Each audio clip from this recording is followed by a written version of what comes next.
عبداللہ بن مبارک رحمۃ اللہ علیہ مکہ مکرمہ میں تھے. وہ فرماتے ہیں کہ میں نے ایک نوجوان کو دیکھا کہ وہ جب بھی قدم اٹھاتا ہے ہر قدم پہ کہتا ہے صلی اللہ علیہ وسلم، ہر قدم پہ. تو میں نے دیکھا، مجھے عجیب لگا. تو میں اس کے پیچھے چلتا رہا، وہ آگے چلتا رہا، میں پیچھے چلتا رہا کہ کب تک کرتا ہے، لیکن مسلسل ایسے ہی کر رہا تھا. یہاں تک کہ وہ درود شریف پڑھتے پڑھتے ایک جگہ آ کر بیٹھ گیا. فرمایا میں بھی پیچھے پیچھے آ گیا، وہاں بیٹھ گیا. میں نے اسے کہا بیٹا میں نے ایک عمل دیکھا ہے کہ تم ہر قدم پہ درود پڑھتے ہو، اس کی وجہ کیا ہے؟ اس کے پیچھے کوئی واقعہ ہوگا. کب سے پڑھ رہے ہو تم؟ درود شریف تو باقی لوگ بھی پڑھتے ہیں، ہم بھی پڑھتے ہیں، لیکن جس انداز سے تم پڑھ رہے ہو لگتا ہے اس کے پیچھے کوئی واقعہ ہے اور میں سننا چاہتا ہوں. اس نے کہا کہ نہیں ایسی کوئی بات نہیں. انہوں نے کہا نہیں مجھے بتانا پڑے گا. تو پھر تعارف کرایا کہ مجھے عبداللہ ابن مبارک کہتے ہیں. وہ پہچان گیا. اس نے کہا حضرت آپ جیسی شخصیت آپ سے تو میں چھپا ہی نہیں سکتا، آپ کو بتا دیتا ہوں، ورنہ یہ میرا اور میرے اللہ کے درمیان راز تھا. فرمایا بتاؤ. اس نے کہا جی میں سفر پہ، حج کے سفر پہ چلا تھا، میرے ساتھ میرے والد صاحب تھے، ایک قافلے کے ساتھ ہم روانہ ہوئے. دوران سفر راستے میں والد صاحب بیمار ہو گئے اور اتنے شدید بیمار ہوئے کہ وہ سواری پر سوار ہونے کے قابل بھی نہ رہے، اونٹ پر بھی سوار نہیں ہو سکتے تھے. قافلے والے ایک دو دن تو ٹھہرے ہمارے ساتھ. پھر انہوں نے کہا کہ بھائی ہم کب تک تمہارے ساتھ ٹھہریں گے، بس تم والد صاحب کو سنبھالو، ہم جا رہے ہیں. تو قافلے والے چھوڑ کر چلے گئے. میں والد صاحب کی تیمارداری کرتا رہا. وہ انتہائی تکلیف میں تھے. ایک دو دن گزرے، ان کی وفات ہو گئی. اب جب وفات ہوئی تو وہاں پر میرے ساتھ کوئی نہیں تھا، اکیلا تھا. رونے بیٹھ گیا، اللہ میں کیا کروں، والد صاحب ہیں، اوپر چادر ڈال دی میں نے، نہ کفن کا انتظام ہے، نہ دفن کا انتظام ہے، نہ میرا کوئی ساتھی ہے یہاں پر، نہ کوئی مددگار ہے. اللہ میں تو اکیلا ہوں، کیا کر سکتا ہوں. اتنے میں مجھے دور سے محسوس ہوا کوئی آبادی قریب ہے.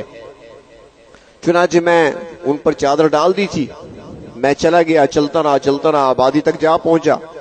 لوگوں کو وہاں پر بتایا، سارا واقعہ سنایا. انہوں نے کہا ٹھیک ہے ہم کچھ ساتھیوں کو اکٹھا کرتے ہیں، تم جاؤ اپنے والد صاحب کی میت کے ساتھ بیٹھو، لاش کے ساتھ بیٹھو، ہم ساتھی اکٹھے ہو کر آتے ہیں، قبر کا انتظام بھی کرتے ہیں، کفن کا انتظام بھی کرتے ہیں، تمہارا ساتھ دیں گے، ہم آ رہے ہیں. ہم یہ جلدی سے آیا.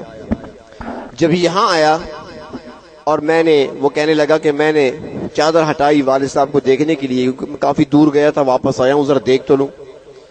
کہا جب میں نے دیکھا تو میری چیخیں نکل گئیں کہ میرے والد صاحب کا چہرہ مسخ ہو چکا تھا، اس کی صورت بدل چکی تھی، انسانی شکل میں چہرہ نہیں تھا اور بالکل کالے سیاہ رنگ کا تھا.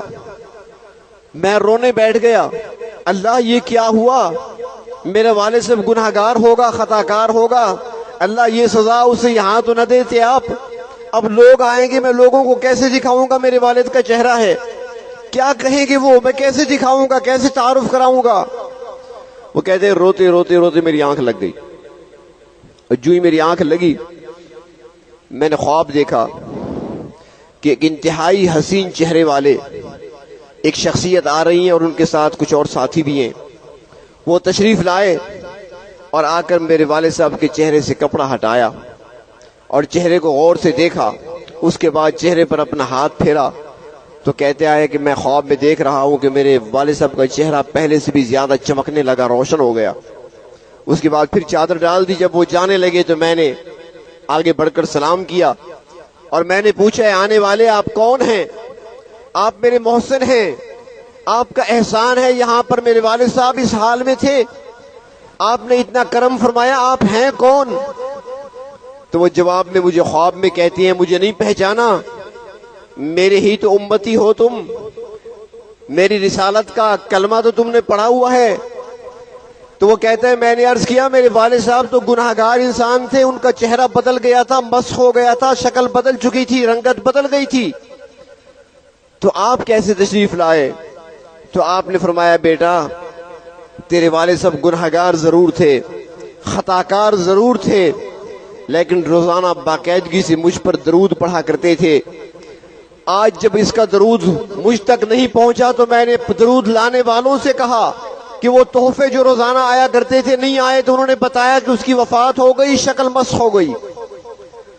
تو اللہ تبارک و تعالیٰ نے مجھے اجازت دی، میں آ گیا، اور چونکہ یہ میرے ساتھ اس کا تعلق تھا، یہ محبت سے مجھ پر درود بھیجا کرتا تھا، لہٰذا وہ بدلہ میں نے دینا تھا، بدلہ دے کر جا رہا ہوں۔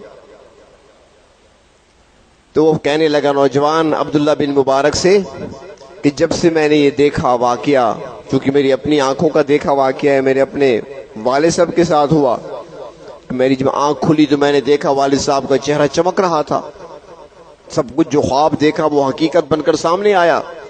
تو اسی دن سے میں نے تہیہ کر لیا کہ جب نبی اکرم صلی اللہ علیہ وسلم پر درود بھیجنے کے اتنے فضائل ہیں تو کیوں نہ میں ہر قدم پر اپنے محبوب پر درود بھیجوں۔ تو اس لیے اب جب بھی قدم اٹھاتا ہوں تو ہر قدم پہ کہتا ہوں صلی اللہ علیہ وسلم۔